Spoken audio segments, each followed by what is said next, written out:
Long, long ago, four young men named Soth, Kanha, Van, and Wraith traveled to the great land of Takastela. Each was determined to learn a unique and powerful art. Soth found a master who taught him the secrets of the stars and the art of fortune-telling. Kanha trained relentlessly under a strict archer, mastering the bow and arrow. Van learned from a wise diver how to hold his breath for incredible lengths of time. And Wraith studied with a mysterious hermit, learning the ancient rituals to resurrect the dead. Years later, their training complete, the four friends reunited on a coastline, ready to return home. As they sat by a fire, Soth proudly said, "Tomorrow, we return home. Our teachers would be proud." But the next morning, Soth woke up with a look of shock. He told his friends, "We are lucky today. A great eagle will fly over this sea, and in its talons, it will be carrying the princess of Pyr." His friends were stunned. A princess, captured by an eagle. It seemed impossible, but they trusted Soth and quickly hid themselves. Soon enough, a massive eagle appeared in the sky, and just as Soth predicted, it was carrying an unconscious princess. "Now, Kanha, now," Soth yelled. Kanha drew his bow, and with perfect aim, his arrows struck the eagle. The great bird shrieked and released the princess, who plummeted into the waves below. Without a second's hesitation, Van declared, "I'm going," and dove into the sea. He found the princess sinking lifelessly and carried her back to the shore. But when he laid her on the sand, she wasn't breathing. "She's gone," Van said, his heart sinking. But Wraith stepped forward. "Not while I can help." He knelt and began chanting ancient words.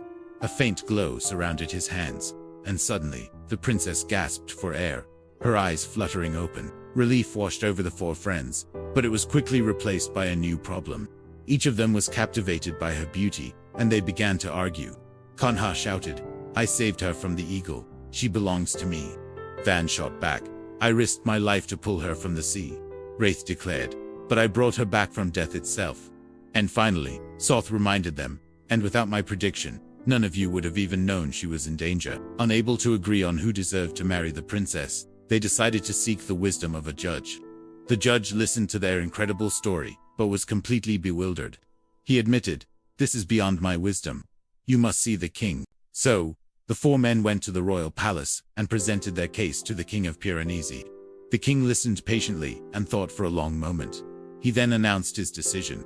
"Each of you performed a great and essential deed. No single act is greater than the others. Therefore, each of you will have a different, vital place in the princess's life." He looked at each man in turn. "Soth, the fortune teller, you saw her fate. You shall be her teacher. Kanha, the archer, you gave her a new chance at life from afar. You shall be her father. Wraith, who resurrected her, you gave her breath again. You shall be her mother.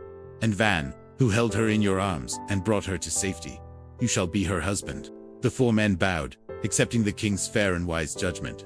In time, Van and the princess ruled the kingdom, and Van, now king, honored his three friends for the rest of their lives, proving that wisdom and fairness can solve even the most complex of problems. Thanks for watching, and don't forget to subscribe for more stories like this one.